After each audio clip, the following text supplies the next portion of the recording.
Welcome back, everyone, to another deep dive. So today we're taking a journey, perhaps a bit of an unexpected one, into the ancient world. Definitely. We're looking into Buddhist monastic law, specifically the rules for bhikkhunīs or Buddhist nuns. Exactly. And the source material we have is, well, it's incredibly rich. It doesn't just list the rules. No, not at all. It shows us how they developed, the stories, the real-life situations behind them, often quite challenging ones. Right. That's what we want to dig into, the why. What were the concerns? Safety, reputation. What does it tell us about that community? Precisely. And what's immediately striking is these aren't just abstract ideas handed down. The sources detail specific incidents. Like case studies, almost. Exactly, showing cause and effect. How the early Saṃgha, the community, learned and adapted based on, well, lived experience. So let's unpack it. Okay. So where does this story start? Our source mentions Savatthi. Yes, at the Jetavana monastery, a really important place. And there's this bhikkhuni, a disciple of Bharakapilanya. And she has some kind of disagreement. Yeah, a quarrel with other nuns. And she decides, okay, I'm going to visit my relatives in a village. Makes sense. But the key thing is... She went alone, unescorted. And that was the problem. Why exactly? Well, when the others found her, their immediate question, the text is quite clear, was apatisita. Had she been molested or attacked? Wow. So that was the first thought. The very first. Even though she said, no, I wasn't harmed, the fact she traveled alone was seen as deeply inappropriate, a huge risk. And this leads directly to a ruling from the Buddha. It does.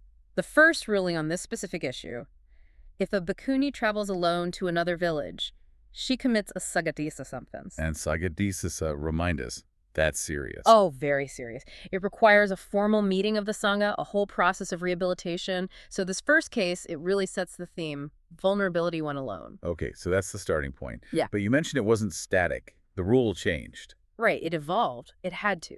The next incident involves two bhikkhunīs traveling together from Sakketa to Savatthi. Okay, so they weren't alone initially. No, but they reached a river, and the boatmen, for whatever reason, couldn't take both at the same time, so they had to cross one by one. Separately. Separately, and this is where it gets, well, tragically clear.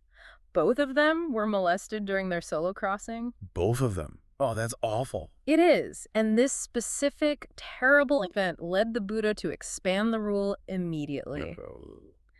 The phrase Ekavanadapara Gacchaya was added, meaning, or crosses a river alone. It directly addressed this new danger. It's such a direct response to a real-world threat. Exactly. Practical, responsive lawmaking.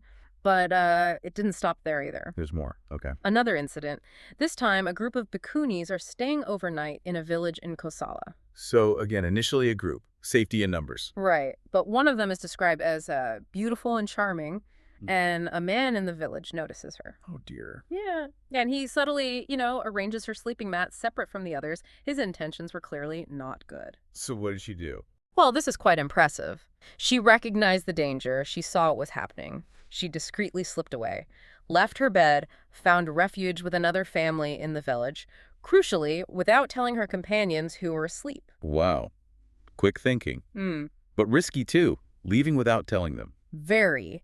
And while it saved her, her absence caused, well, suspicion. The other nuns woke up, she was gone, the man was there.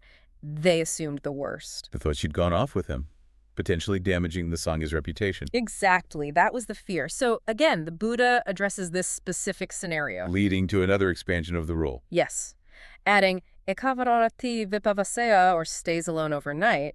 It covers both the physical danger and the potential damage to reputation from being isolated overnight. It's like they're closing loopholes as they appear. Precisely. And there's one final piece to this specific rule. Okay, what happened this time? A large group of bhikkhunīs traveling, again, in Kosala, and one of them needed to relieve herself. In a perfectly normal, necessary thing. Absolutely. But to do so, she had to step away from the main group, fell behind. She was alone, just for a short time. And even that short time was dangerous. The text is very direct. People saw her alone and molested her. Just like that. It's quite stark. It really is. And the consequence was the final addition to the rule. Ekavagansama oyeya. Meaning? Or separates alone from the group. So now you have this comprehensive rule covering travel to a village, crossing a river, staying overnight, and even temporarily separating from a group, all triggering that serious Saṃghādisesa offense if done alone. Wow. That's quite an evolution, built on some very difficult experiences. It really is. And what's also fascinating is how they defined alone. It wasn't vague. Oh, how did they define it? With incredible precision, for traveling to another village, stepping over the boundary. The first step past the boundary marker incurred a lesser offense, a thullaccaya. Okay. The second step, that triggered the full Saṃghādisesa. 2 steps. That's incredibly specific. Isn't it? And for crossing a river, they even defined the river, basically, deep enough that the inner robe of a bhikkhuni gets wet, covering 3 parts. So not just any stream. No. And again, the offense was measured in steps. First step into the water, thullaccaya. Second step, Saṃghādisesa. What does that level of detail tell you? It suggests a real desire for clarity, to avoid arguments, to make the law absolutely unambiguous. Everyone knew exactly where the line was. And for the other situations, overnight stays, separating from the group. Similar precision. For staying overnight, the lesser offense happened if she left the arm's reach of a companion at dawn. The full offense once she was completely separated. Arm's reach? Yes. And for separating from the group, say in a forest with no villages around, it was about leaving the range of sight or hearing of a companion. Very practical definitions. It paints a picture of a very structured legal mindset.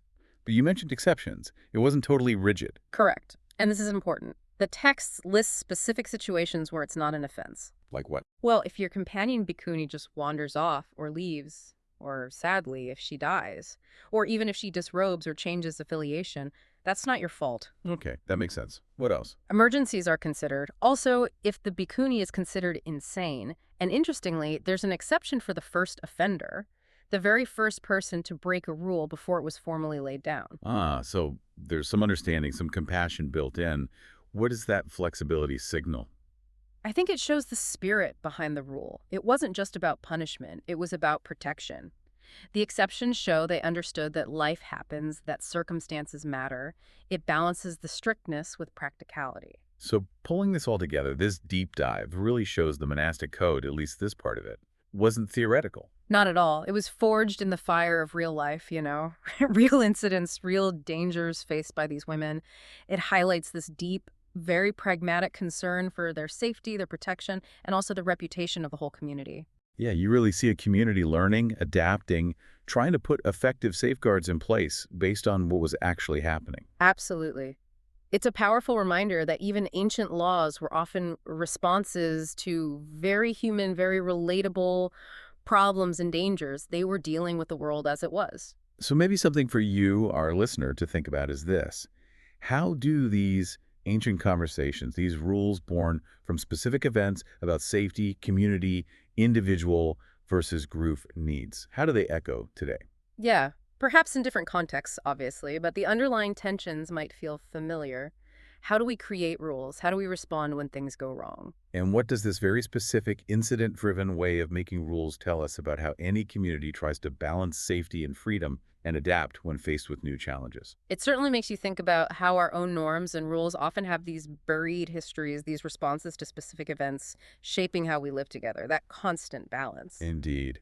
Well, that's all the time we have for this deep dive. Thank you so much for joining us on this journey. Thank you. It's fascinating. Until next time, keep exploring, keep questioning, and keep learning.